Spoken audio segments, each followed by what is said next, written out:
morning, New Vintage. Would you guys stand with us?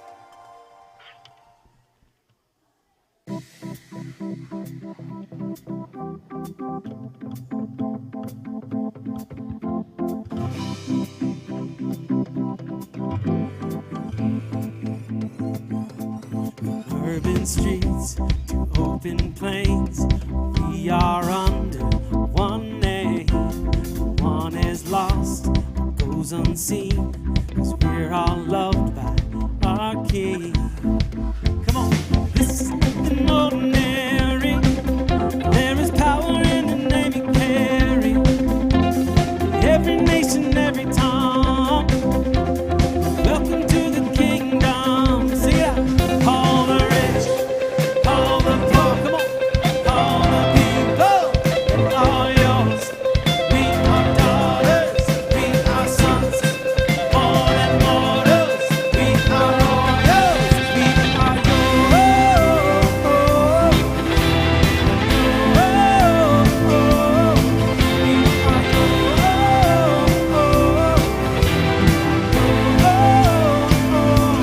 Hearts are loud, running free, different stories, one dream.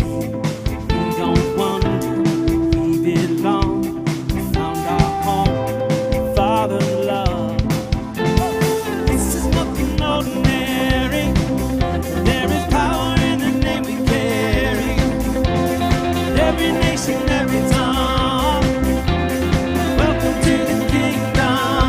Pull up. All the rich, all the poor, all the people, all yours.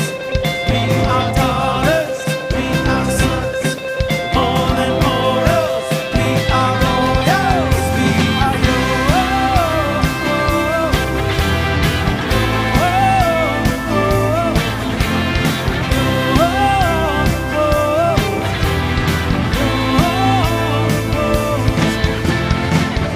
Don't matter where we come from.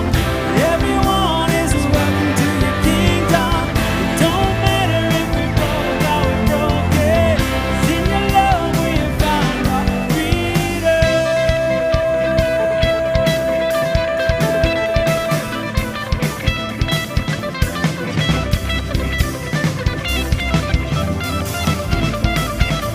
All the rich, all the poor, come on, all the people, all yours, we are daughters, we are sons, born and mortals. We are royals, we are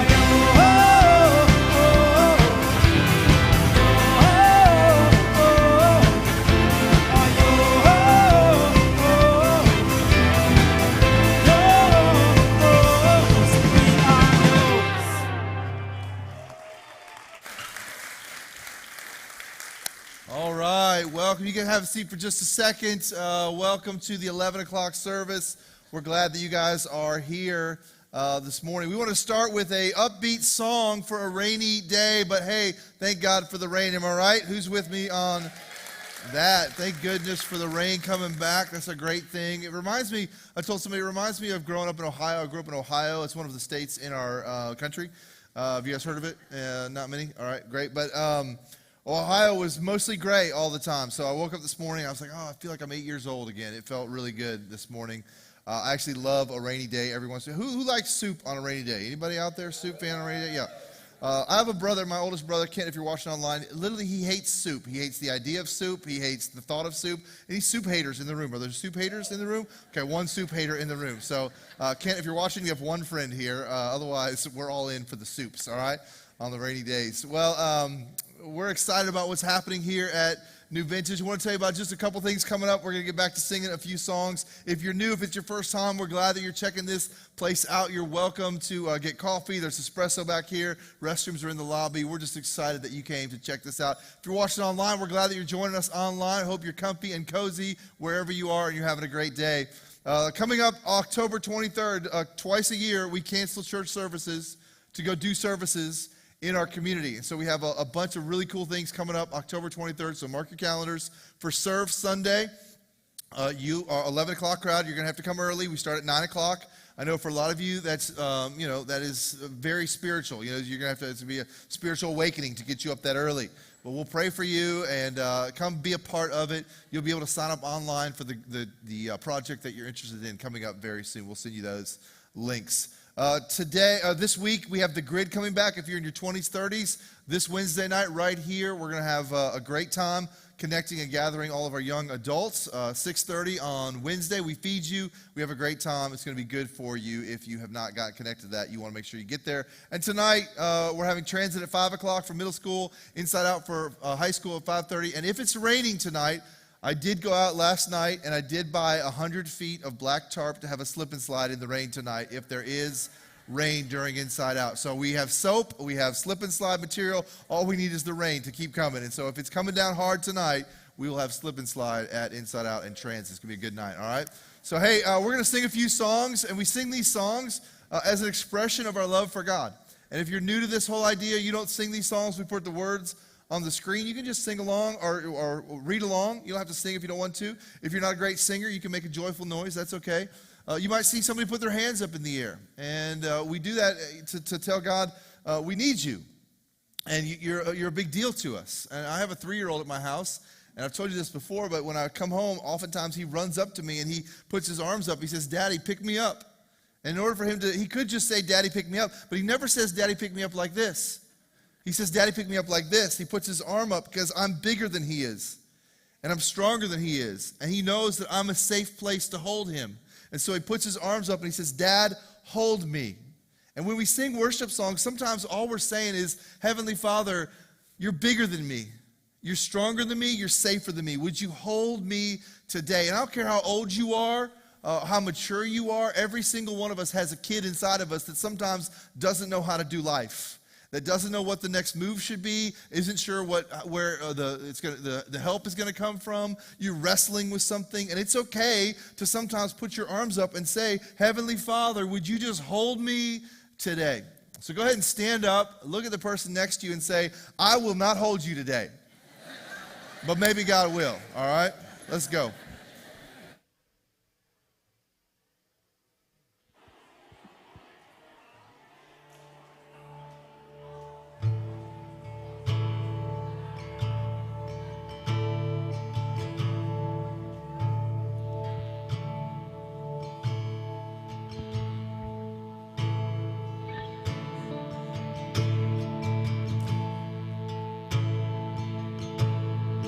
I've searched the world, but it couldn't fill me. A man's empty praise, treasures of faith, never enough. But you came along, put me back together. Every desire is now satisfied here in your love. There's nothing better than you. There's nothing better than you.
that God can do in our lives.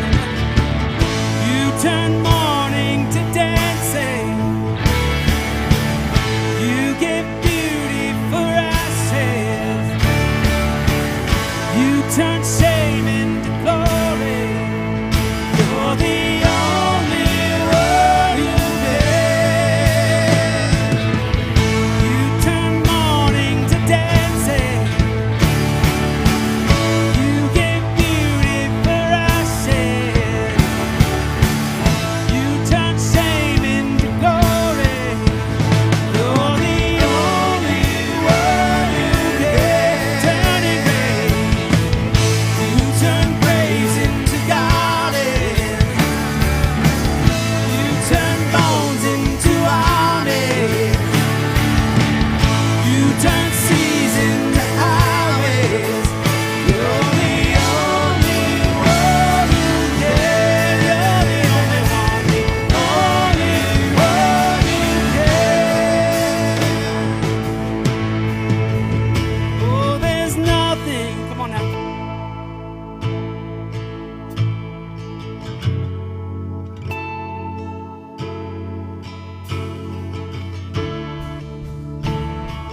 Nothing is better than you. Oh, I've searched and I've found. Oh, there's nothing. There's nothing. There's nothing. Nothing is better than you. Turning graves now. You turn graves into gardens. You turn bones into armies. You turn seas into highways. You're the only one who cares. Turning graves. You turn graves into gardens. You turn bones into armies, making ways in the sea. You turn seas into highways. You're the only one who cares. You're the only one who cares. You're the only one who cares.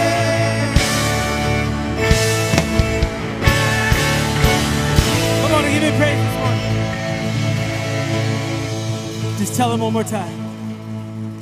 Oh, there's nothing. Sing it out. There's nothing.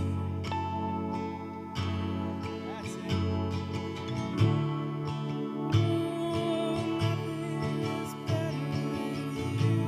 I've searched the world and I've found her. Oh, there's nothing. Oh, there's nothing.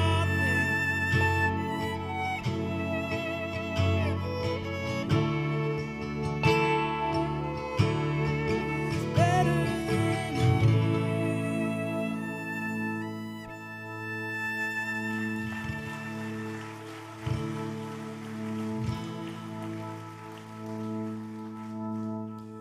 I'm no longer a slave to fear. I am a child of God. Let's believe that this morning. I'm no longer a slave to fear. I am a child of God.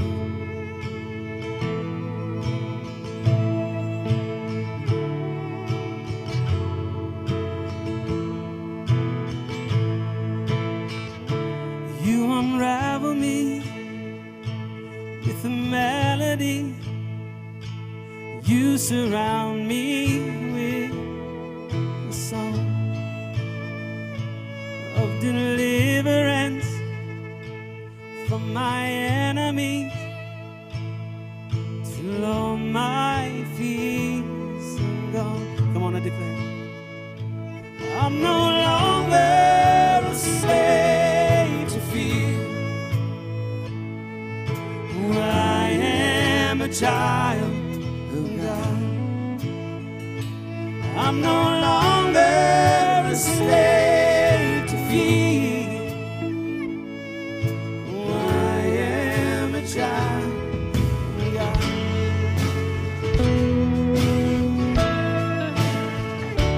From my mother's womb, you have chosen me. Love has called my name. I've been born again to your family. Your blood flows through my veins, and we declare I'm no longer a slave to fear. Oh, I am a child of God.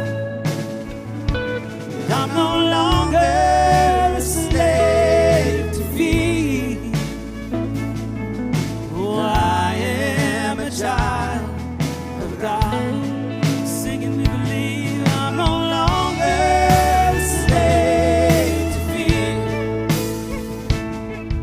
Oh, I am a child of God. I'm no longer a slave to fear. Oh, I am a child of God.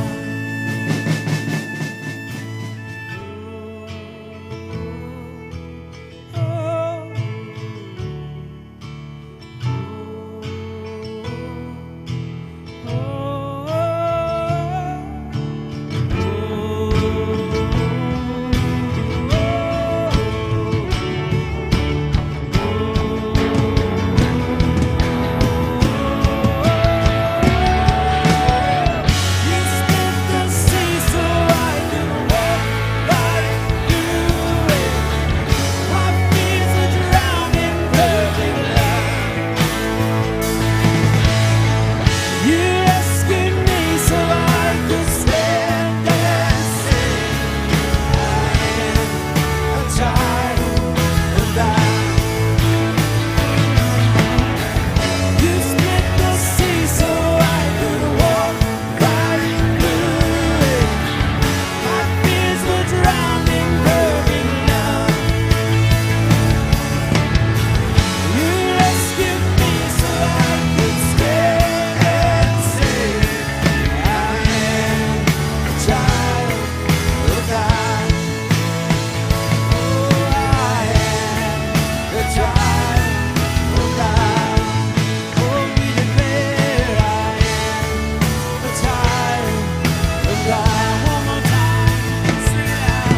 I am a child of God.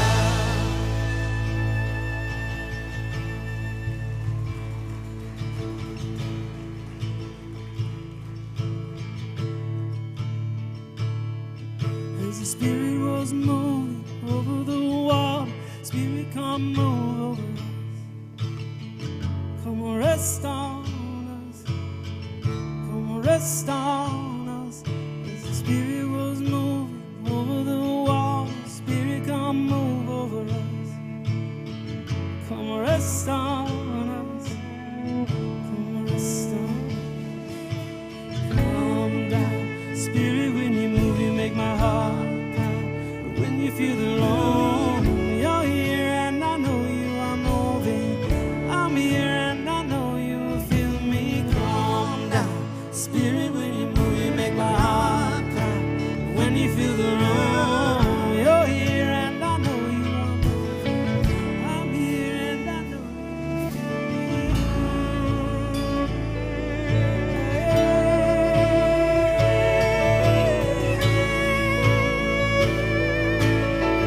Let me heart sound.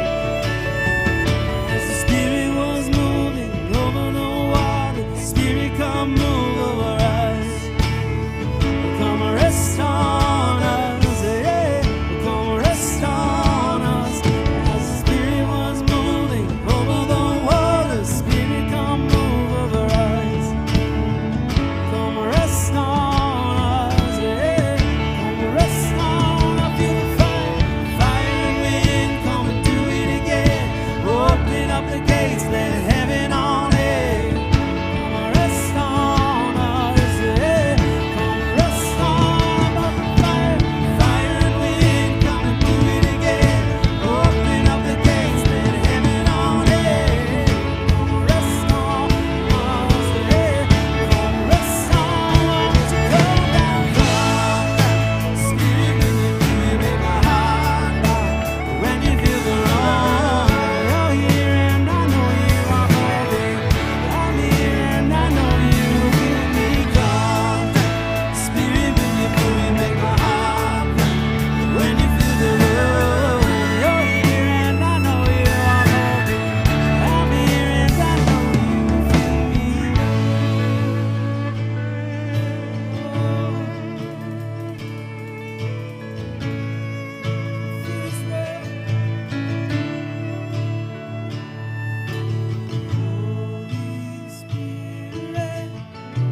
time from my heart. Holy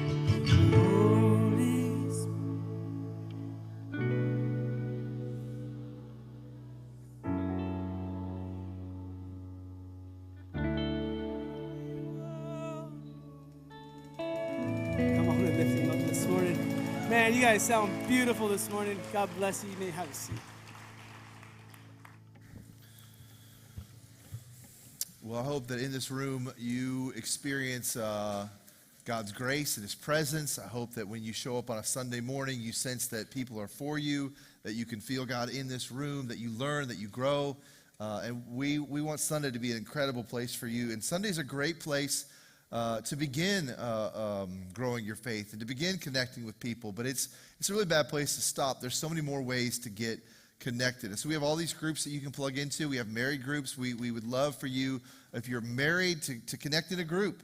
And it's not too late to do that. And I'm telling you, married group rescued my marriage in a lot of ways. It helped Molly and I get through difficult seasons, helped us understand that we're all sort of, a little insane, and that we weren't alone in that process of trying to figure out how to be married and stay married and do it well. And so we'd love for you to get connected. There's a group called Rooted that happens today. It's to help grow your faith. If you want to dive deeper into growing your faith, it starts today at 1:45. You can still plug into that. We have groups for men on Friday morning and Monday night. We have a group for women on Monday night and Thursday morning. We have lots of places to plug in. We want you to plug in and find your place, find your people, and grow your faith. There's a place called CR. We do it every Tuesday night, Celebrate Recovery. If you're walking through anything difficult in your life, it's not just for drugs and alcohol and addiction. It's for any kind of hurt, habit, or hang-up you're going through. If you're struggling with anything in life and you just need a place where you can process that pain and get the help you need, Tuesday night, 6:30. We feed you at 6:30, so that's good. And then from 7 o'clock on, there's a program to help you go through the process of healing in your life. We are for the people of our city. That means we're for you. If you step into this room, if you're watching online, we've made a relationship with you. We've connected with you. You've connected with us. We want your life to get better. We think that happens through connecting with people. And like I said, this room's used for a lot of things. And on Friday night, this was used for our family fun night. How many of you were here for family fun night? Really cool night. We boiled it down into 27 seconds so you can get a recap of that. Take a look at this video right here.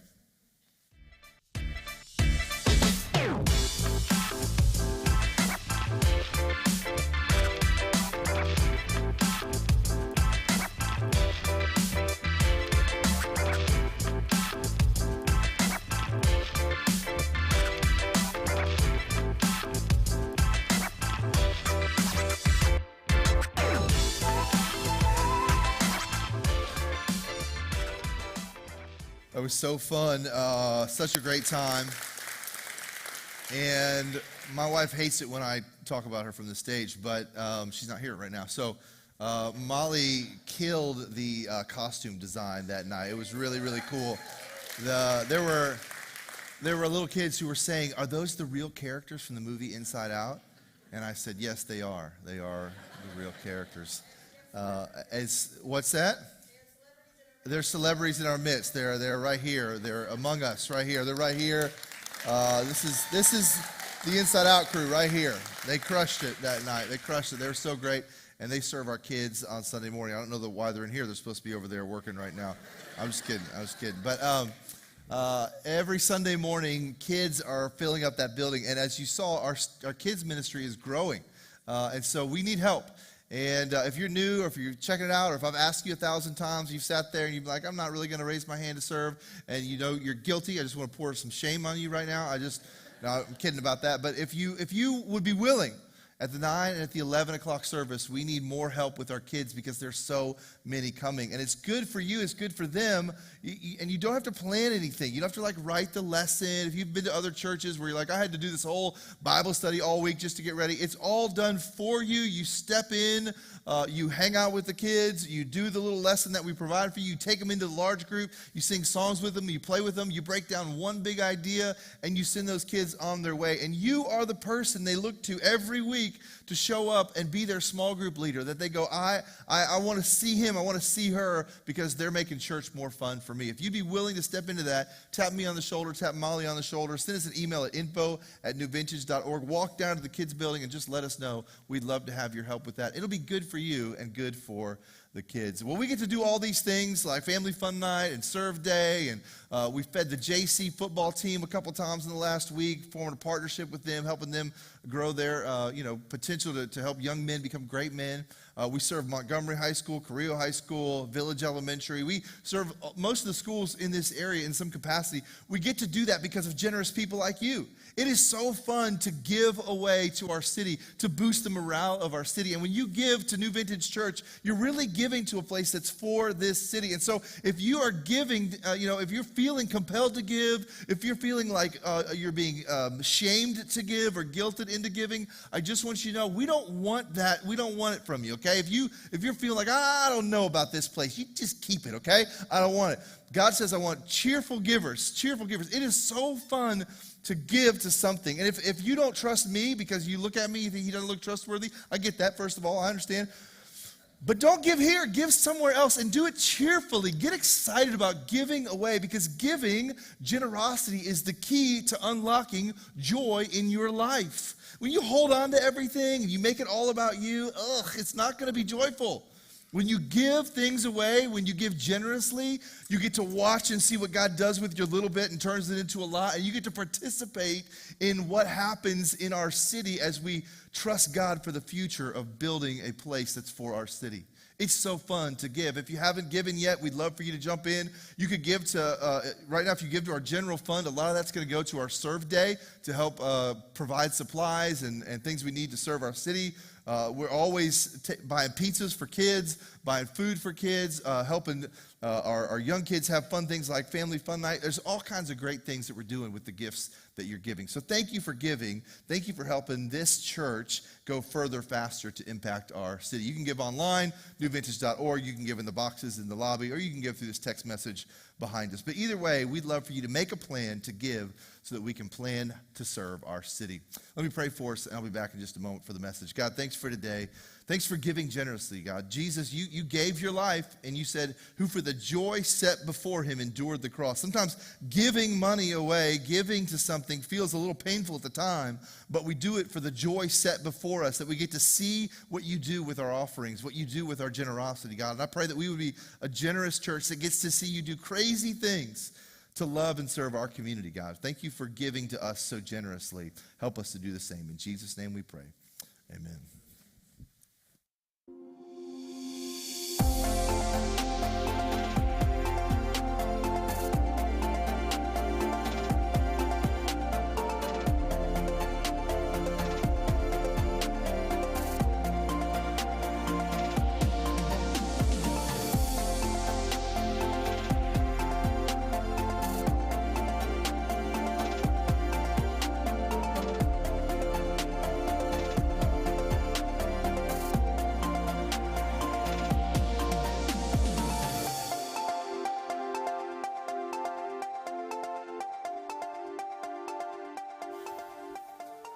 Well, it's me again. Long time no see. Good to see you all. Welcome to church on Sunday during football Sunday. I know the game is at 1 o'clock today. Niners are playing the Seahawks, so it's a big rivalry. I get it. So you can be here today because it's early. And so I thought it was going to be cooler today. I thought it was going to be a lot colder, so I wore this jacket. So I just want to get it off real quick. Just take it off real quick. Just what? What's the trouble? What's the trouble? I told y'all. I told you last week.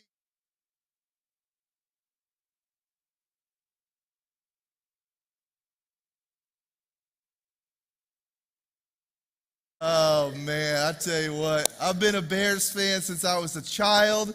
I've been following the Bears. We don't have many good years, so anytime we get a victory, I like to, talk about it.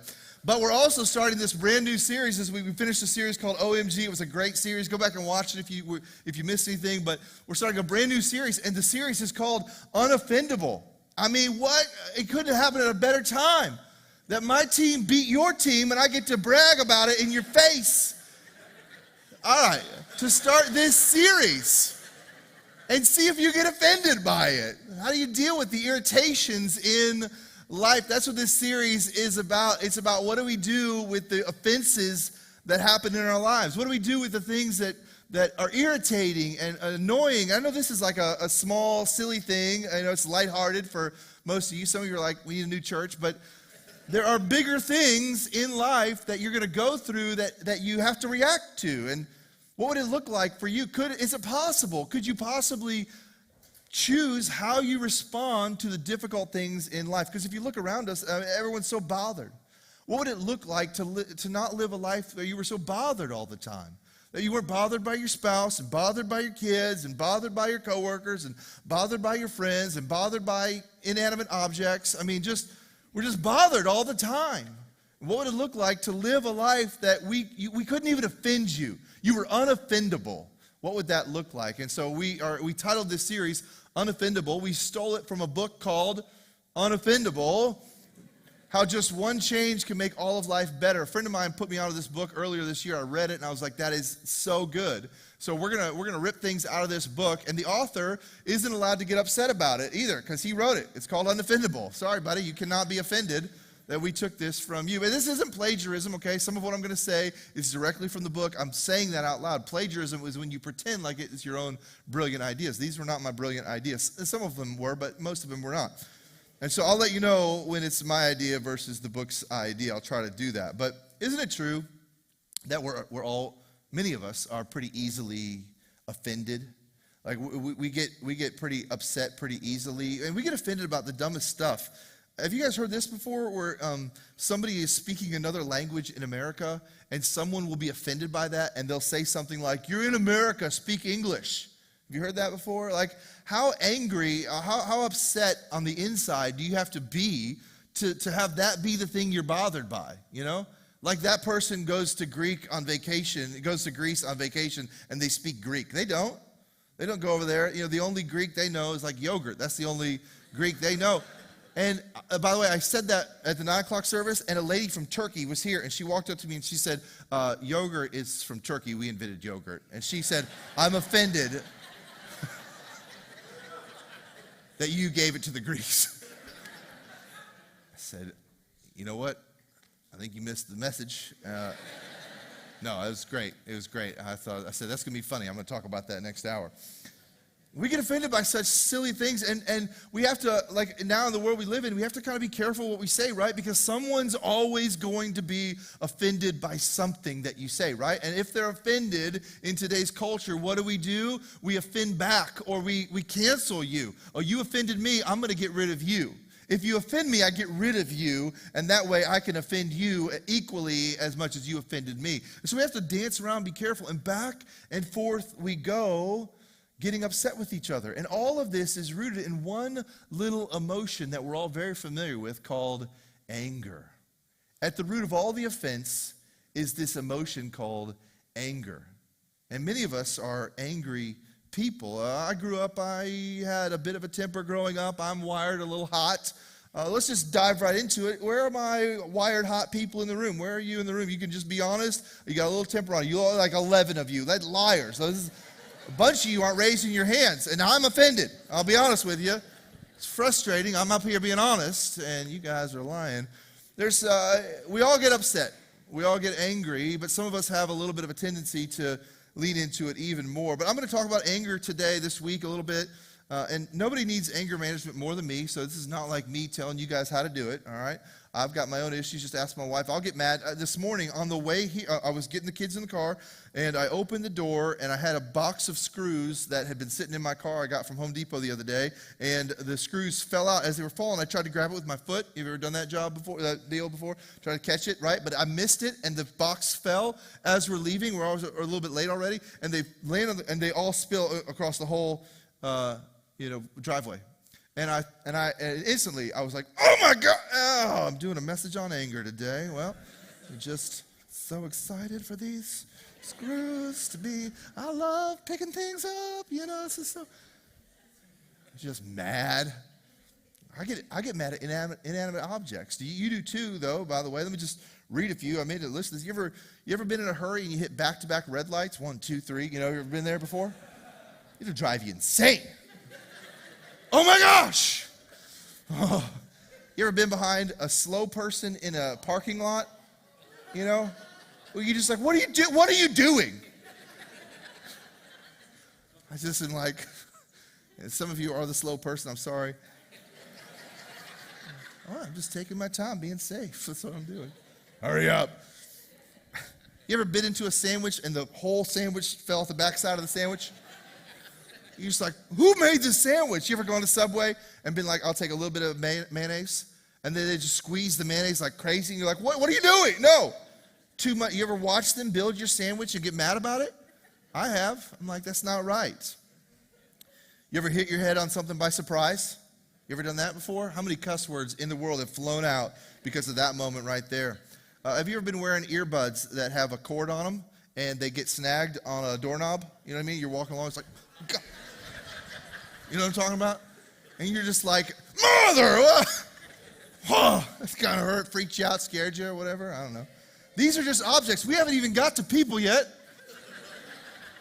When you involve people in the process, it gets even worse. You ever seen somebody with more than 15 items in the 15-item lane at the grocery store? These people. You got your 3 things, and you're looking at them, and you're just like, this is the wrong line. That's fine that you need all that. Get over there. The wrong line. Holding me up. You ever watch somebody litter out the car window? Oh, yeah, we're in California. Oh. Same reaction last service. Oh, you're going to hell, you know, like, these are the worst people on the planet, you know. Who would do that? You did it too when you were a kid, you know, and now you're an adult, you're woke and you don't do it anymore, right? So you look at them like, these are the worst people, right? So you see, I knew y'all got mad. Anybody have any loud chewers in your family? They just chew with their mouth open? Anybody? Some of you are like, this guy. Dad, what's up? You ever got upset when the toilet paper roll wasn't replaced? Who did this? All right. I always mean to replace it. You ever gone to the fridge thinking that last piece that you'd saved for yourself was going to be there? And it wasn't there? Just yesterday, I'm not kidding you, my daughter had made some chicken nuggets. They were sitting on the oven. And I was working, and I'd go by. I didn't think anybody was eating them because they'd been there quite a while. So I'd just pick one up as I go. And I'd just walk by, and then I'd come back, and I'd pick one up. Pretty soon, there were only 2 left. And she comes by, and she goes, where are my nuggets? I was like, oh, those are yours? She loses it, melts down. Like, we don't have more nuggets that we could make, you know? She lost her mind over that. I've been there before. You ever met somebody who doesn't use a turn signal when they're turning? Yeah? Yeah, these morons, right? I mean, come on. It's not that hard. You ever stepped in water on the floor? You just put fresh socks on? You stepped in water on the floor at your house? I mean, you're just like, you start thinking through your family, like, who's the idiot in my family that didn't wipe up the clear puddle that you left on the floor? You know anybody with an Apple Watch in a meeting? Maybe it's just me, but this drives me insane. I'm talking to you, and you're just bothered, apparently, by me or I don't know, but I don't like it at all. And then, this is a dumb one, but this is just my thing. I get so bothered. This is so stupid. Anybody with me? These words right here, these words there and there, people who don't know how to spell them, you can't figure out that. You cannot get that right, okay? And this one right here, your and your, you don't know what that is. You are versus your, possessive, like, you don't get it. You know, I would get really worked up over this. And then this one right here, this is the one, regardless versus irregardless. Irregardless isn't a word. This is ridiculous. It's just regardless, people, okay? It's just regardless, all right? You don't have to add. The ear is not more intense or something. It's not a word. Irregardless of what you think, it's not a word, okay? Just regardless of what you think, it's not a word. Oh, I got to cool down, right? Those are dumb. You ever got mad at somebody just for doing their job, you know? Somebody's like, I'm sorry, I can't take that coupon. It's from 1984. And you're like, what? The other day I was returning a rental car, and this guy was standing at the in. I was driving. I saw a person. I figured you need a human to return the car to, so I pulled into that set of cones. I get all the way down there, and he goes, oh, this is the wrong set of cones. You have to go to the girl over there. I was like, but you're the guy here. You're fine. I'll just leave the car for you. He's like, you can't leave it here. I'm not open. I'm like, it looks open to me. I'm here right now. I just pulled in. You're a guy here. Can I just get out? He's like, no, you got to back up and go to the girl. I was like, that's really dumb. Who would know that? He's like, I'm just doing my job. I was like, oh, okay. All right. And then lastly, have you ever asked somebody what they think and then you got mad for them thinking what they think? If you're married, you've been in the situation, maybe husbands, you were like, wives, maybe, I don't know. And you're like, hey, what's wrong, honey? Just tell me what's wrong. And they're like, I don't want to tell you what's wrong. You're going to get mad about it. And you're like, I promise you. Oh, this has happened to you. I won't get upset about it. I'm like, okay. And they take the risk, like, well, you haven't been home that much lately. Oh my gosh. Are you serious right now? Are you serious right now? This is the thing, or whatever it is. And you just go off. And they're like, see, I told you were going to get mad about it. All right. We get mad about a lot of dumb stuff. We're easily offended. And I just spent the first 10 minutes of this message and 2 pages of my notes going through all the silly things that make us mad. I could have done 10 pages. I could have done 2 hours. We could keep going and going and going and going. And here's the crazy thing about all of the anger that we have and all the frustration, offenses that we carry. We usually think we're right, don't we? We're justified in our anger because they shouldn't have put that much mayonnaise on there. They should have listened to me. You should have said it like this. You should have done it like that. They didn't do it right. And quite honestly, according to this book that I'm reading called Unoffendable, we like being angry. Do you know why we like being angry? Because when we're angry, it puts us in the place of the moral high ground.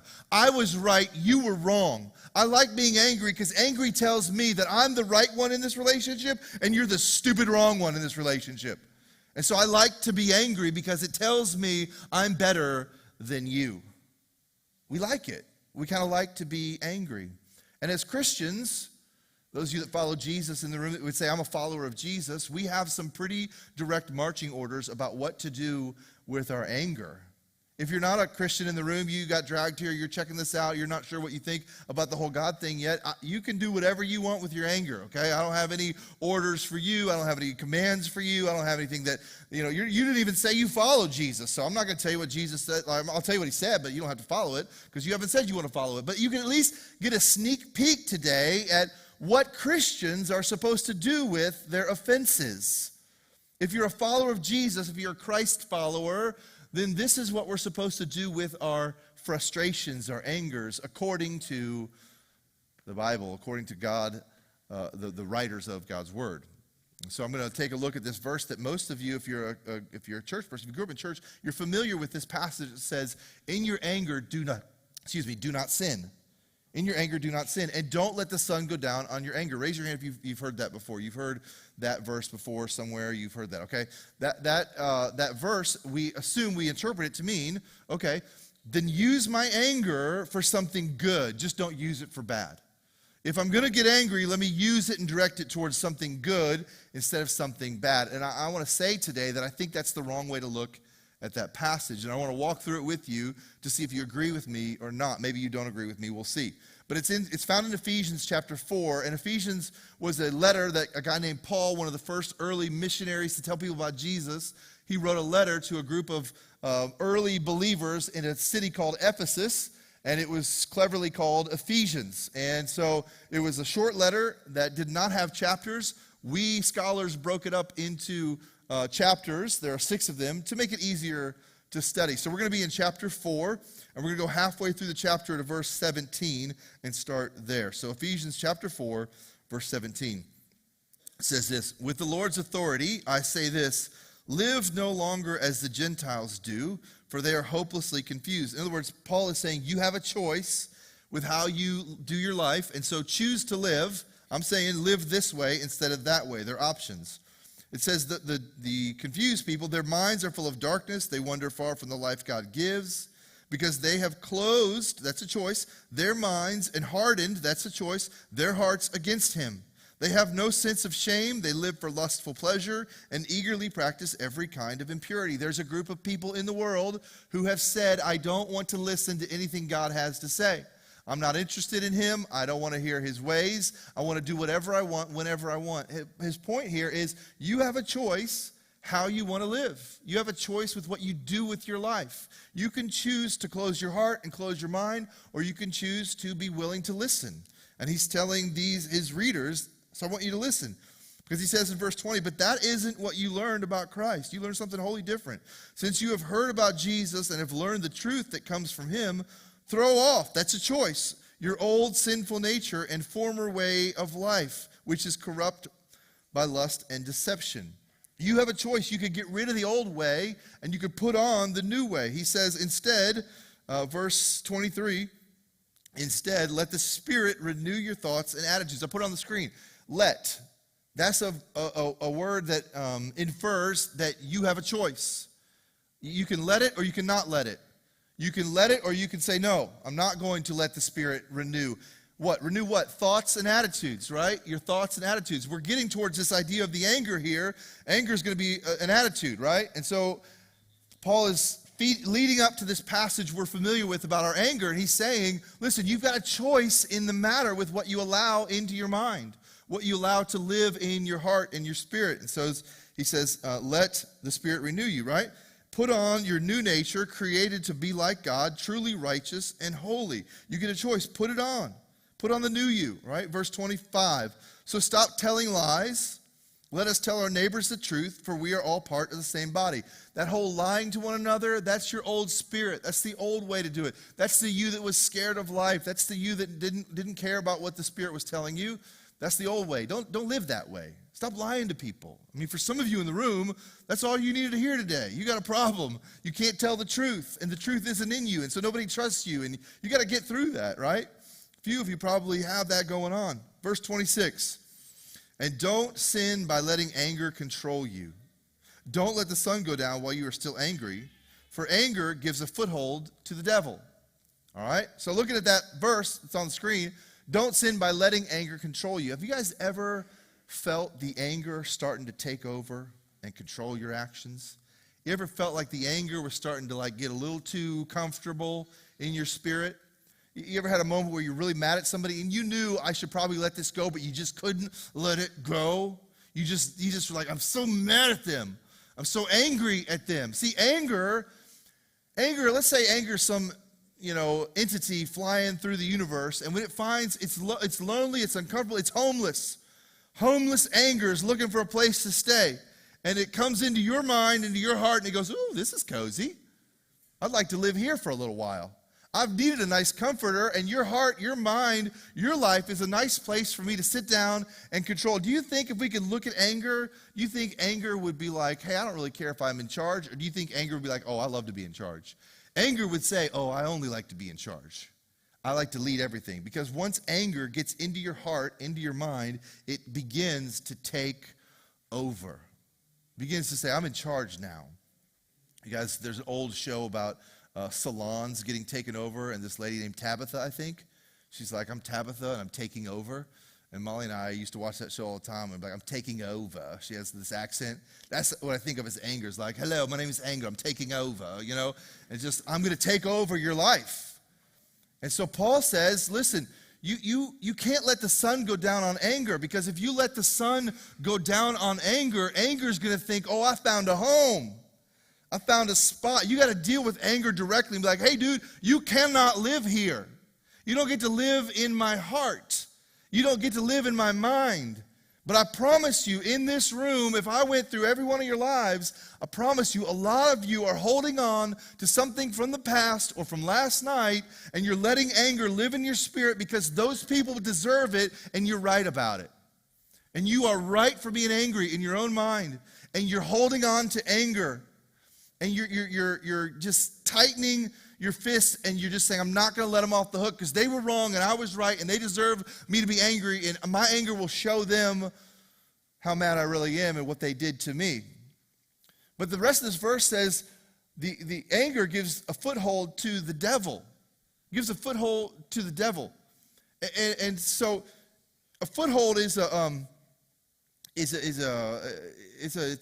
place for the enemy to put his foot, right? A foothold. It's a, go ahead and put the definition on the screen. Here's what a foothold is: a secure position, especially a firm basis for further progress or development.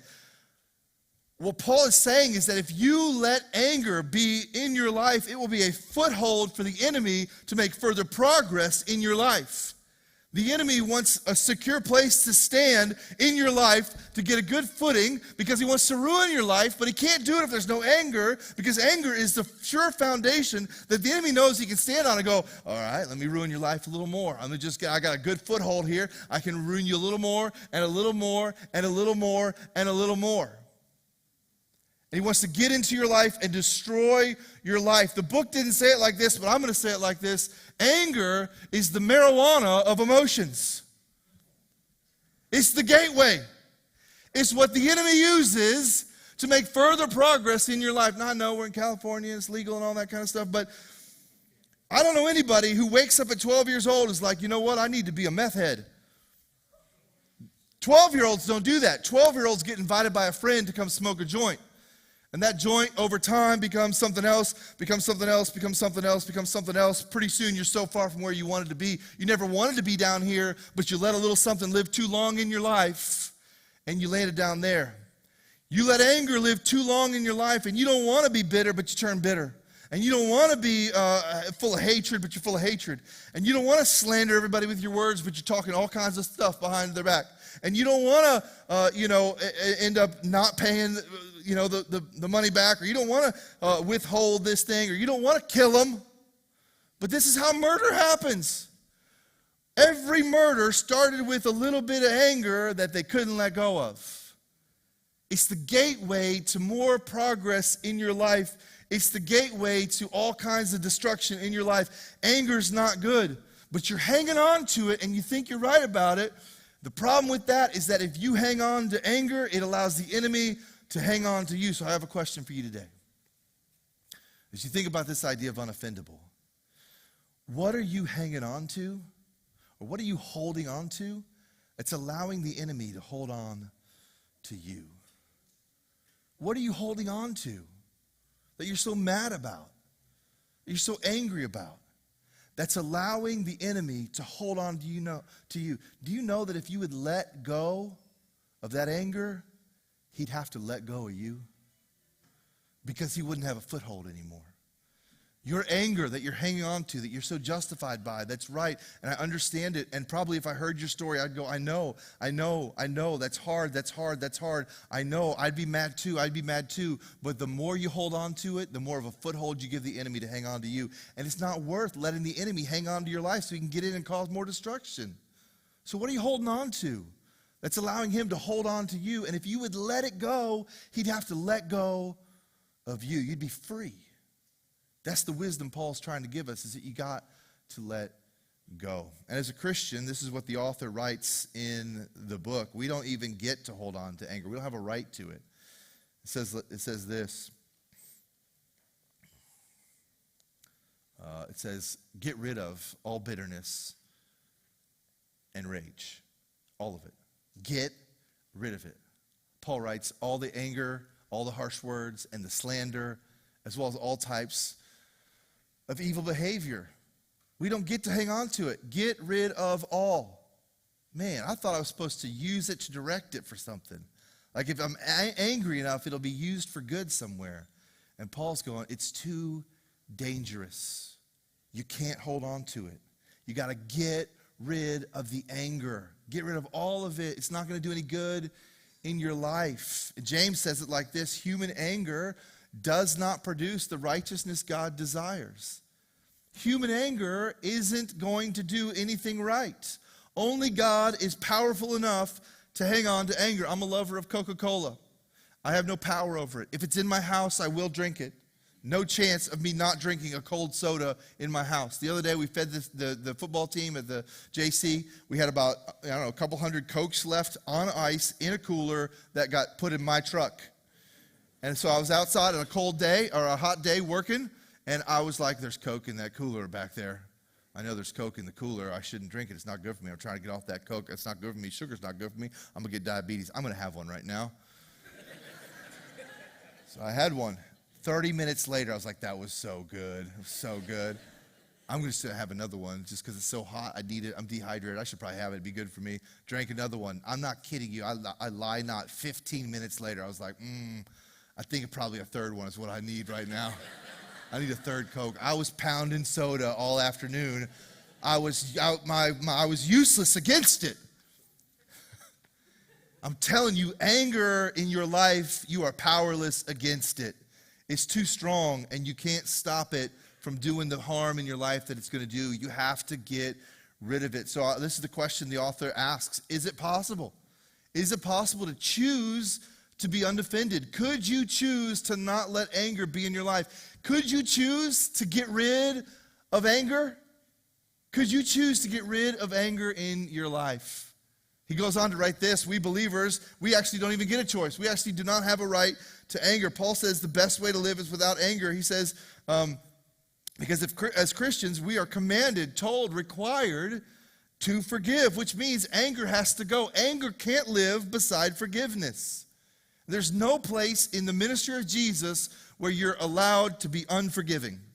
Jesus is a full forgiver, and we have to be as well, which means anger gets no place to live in our heart. You say, well, I'm going to get angry, though. Yes, you're going to get angry. You can't stop yourself from getting angry. You just don't get to keep it.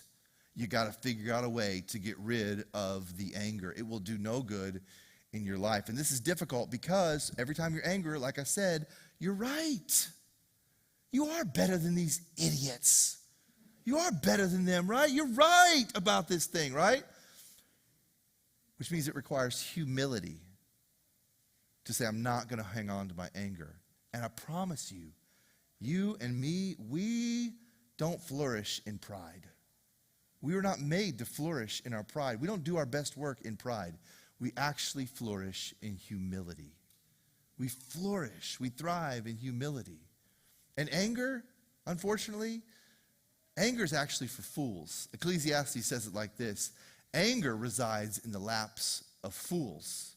It's foolish to think that you can control anger.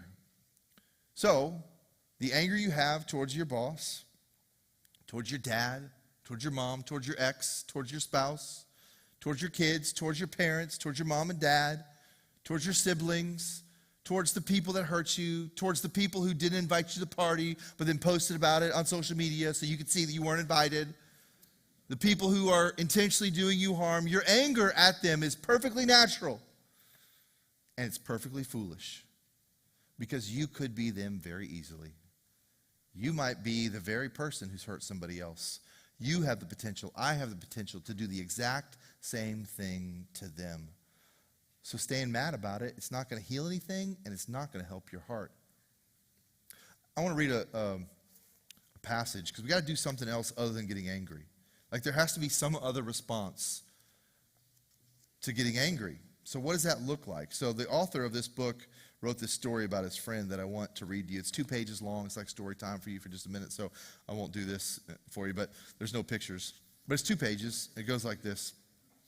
There's something powerful and incredibly compelling about someone who refuses to be offended. Isn't there something powerful about somebody who just can't get mad? They just don't get mad. They don't get offended. My friend Michael is a very evangelical Christian. He decided to open a coffee shop in the downtown of a city with a large university, in the middle of a thriving art scene. He opened it right in the middle of the usual assortment of feminist bookstores and hipster apartments. He planned to bring in big-name Christian musicians for concerts and feature evangelical speakers. The local paper wrote about him and his wife and their purchase of one of the most significant buildings in the downtown area, as well as their evangelical plans for the coffee house. I winced when I saw the article. Oh no. I had other friends in that neighborhood, and I knew none of them would welcome this development. In fact, before Michael bought the building, it had hosted the community's biggest arts event of the year. It was an exhibition to benefit AIDS research, and it featured local art, some of the very intentionally transgressive variety. We could see the culture war coming. One of the exhibit organizers saw Michael on the street and asked how things were going with the remodeling of the building. He also mentioned to Michael that, of course, he and his team would be looking for a new place for their exhibition this year. And we'll have to find a new place. Michael said, no, they wouldn't need to do that. They could still have the event in the building. They were welcome. The guy was stunned. Really, he said? That's not necessary. He knew Michael wouldn't want this kind of crowd in his coffee house. Michael told him that not only were they welcome, but he'd pay for all the catering. He'd buy the wine and hors d'oeuvres. They couldn't believe it. What about the art that Michael would surely find offensive? Michael said they were welcome anyway, and they were. My wife and I went to the exhibit, and sure enough, we didn't like some of the art for a variety of reasons, though much of it was stunningly thoughtful and beautiful. But Michael had told the event organizers that he didn't need to appreciate all the art. He just wanted to make them feel at home. Instead of being evicted by Christians from the best location for the exhibit, the artists were welcome. Michael and his wife met everyone at the door. He dressed in a tuxedo and offered everyone chocolate-covered strawberries. Live music filled the room. It turned out to be the best exhibit the group had ever had. That was Michael's style. He hugged everybody. He talked freely about Jesus, but people didn't mind. He told me he would just talk to people about the goodness of God because he knew deep down that everyone is yearning for a God like that. An acquaintance of ours who ran a business nearby was open about her distaste for Christians and her affinity for Wicca. But she loved Michael and would listen to him talk about Jesus. She said she knew he was different because when she dropped by his coffee shop in her all-black apparel, he'd run over and hug her. She knew he wasn't offended by her. He loved her, and not just as a project, he liked her even. Christians in the community wanted Michael to be offended, to draw another line in the sand. You're supposed to get angry and maybe even picket those kind of people. Michael fed them strawberries. He was less interested in what some Christians thought than he was about his chance to introduce offensive people to a God who loves us all and wants to help us all. Love, as it turns out, covers a multitude of offenses. It sure opens doors and hearts too. My question for you as you get angry at the world, as you get mad and offended about all the things that we Christians want to get upset about, or that you just want to get upset about because somebody's mad at you. My question for you is, what would it look like for you to feed them strawberries? What would it look like for you to feed the people who've offended you or might offend you? What does it look like for you to put on the tux, stand at the door, and hand out the strawberries instead? Being angry, being offended, it's tiring. It wears you out. Standing at the door with strawberries and a tux on, it gives you life. It's so much better. I think it's better in life when we choose not to be offended, but to lean in with love instead of anger. Look at our world. Our world is so offended and so angry. What would it look like in my life and in your life to put down the anger, to get rid of it, and instead lead with love? My final question for you is just this. What might be different in your life if you chose to stop being offended by everything and instead you chose to feed them strawberries? What would that look like? What would change in your life? Come back next week. We're going to talk about the strawberries. We're going to talk about what it looks like to lead with something other than anger. You and I both know we need to let it go. Let me pray. God, would you help us to be more like Michael, to not be so offended by people and try to play God in this world, try to fix everybody and change everything? God, why are we so bothered? We're just as guilty. Would you help us to feed strawberries to our offenders, the people that could be offensive? Would you help us to love? God, you're so much more attractive to people when it's coming from a place of love than a place from anger. What are we doing being angry at the world? It makes no sense. Would you help us to love like you did, Jesus? Help us to love. And help us, those in the room that are carrying some really hard anger that was really hurtful, would you help them to let it go so they can be free to live a life of love? In Christ's name we pray. Amen. Thanks for coming today. If you're new, I have a gift for you. I'd love to see you in the back. We'll see you next week.